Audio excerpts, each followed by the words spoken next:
welcome back to the film and TV channel. Hope you're all staying safe and well, and fans of Bridgerton will be very, very happy because we have a new 6-episode spin-off series on Netflix, which I'm going to have a look at today, and it's called Queen Charlotte, a Bridgerton story. So please join me. We'll have a look at what all the madness is about on this one. Obviously, it covers the old madness of King George in this, and that's one of my favourite films, one of my favourite stories, I think. Please, if you are new to the channel, push that subscribe button. It'd be great to have you on board. Spread the word. Everything film and TV, reviews, information, blogs, lots of different things. If you are pushing buttons, I'm trying to get about 10 and 15 likes, so you can just press that little like button. It'll be very much appreciated. I'll be very grateful. Yes, it's a limited series. This is it, just the 6 episodes, created by Shonda Rhimes for Netflix, of course. And the series is a prequel spin-off to the Netflix series Bridgerton, and it does focus on young Queen Charlotte's rise to prominence and power, of course, with a certain King George. The series premiered on May the 4th, 2023, and consists of 6 episodes.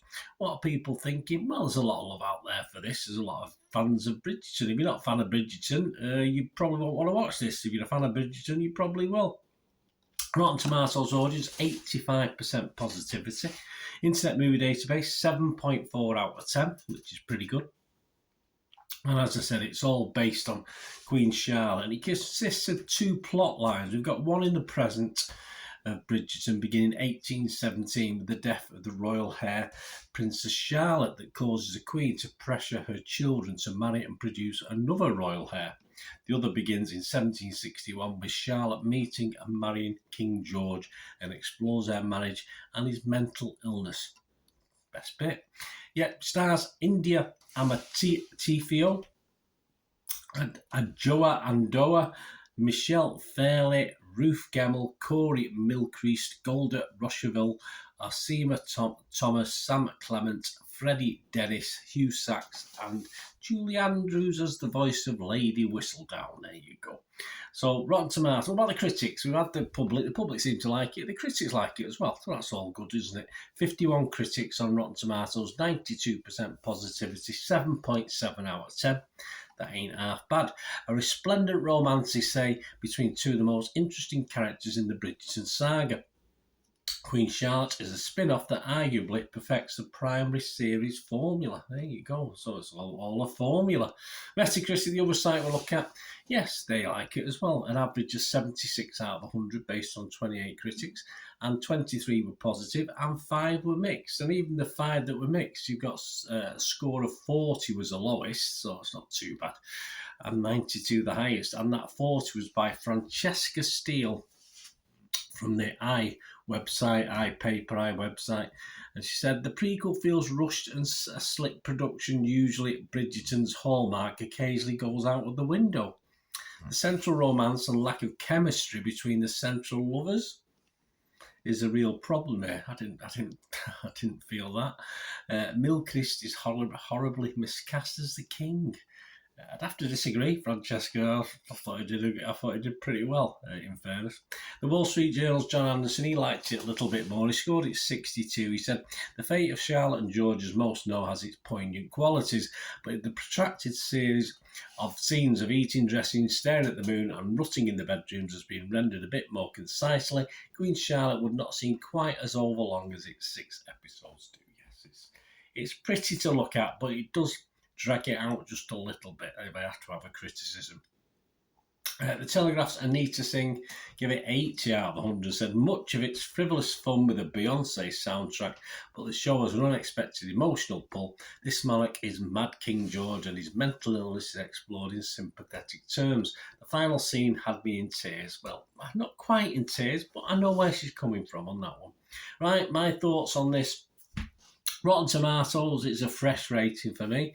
Metacritic, it's a positive rating, and I'm going to give this, a healthy 7 out of 10. I'm a big fan of period dramas. I enjoyed Bridgerton when I watched that. The only thing I found very, very annoying, I'd say, we did drag just a little bit in parts, but I found the time jumps annoying. Yes, they were reasonably easy. Even I can figure out old Queen Charlotte from young Queen Charlotte, etc. But it was annoying, I must admit, for me. And then you also get what could have been annoying, but it wasn't. It sort of worked okay halfway through. It sort of shifts perspectives on some already seen scenes from the first 2 or 3 episodes, and you get to view them from another character's viewpoint, if you like. But that was fairly effective. That didn't bother me as much as just the basic time jumps from one to the other. As I said, it's not hard to figure out where you are by the characters, but it did annoy me just a wee bit.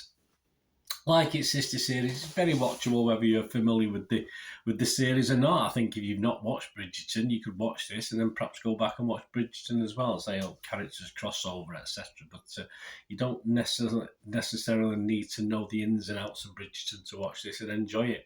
There's the usual mild sort of sex scenes that don't really add much to the overall thing, and perhaps there's too many of them, but hey, it is what it is. Many may find it, as I said, a wee bit dragged out, but I didn't mind. I enjoyed the madness of King George theme throughout this, which I found very interesting. It just makes me want to go back and read up again on it, which I've done before and done it, will do again, and Queen Charlotte and everything.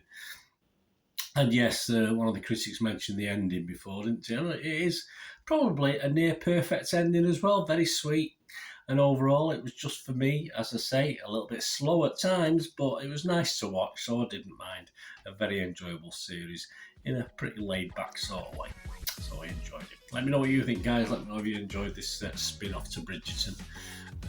Keep me going. Perhaps till we get some more. I'm not sure if we have. I don't know. I've not looked into that, but you tell me if you know there's one coming out or not. Thanks for watching, guys. Until we meet again. That's one thing, don't I? Please stay safe, everyone. Bye for now.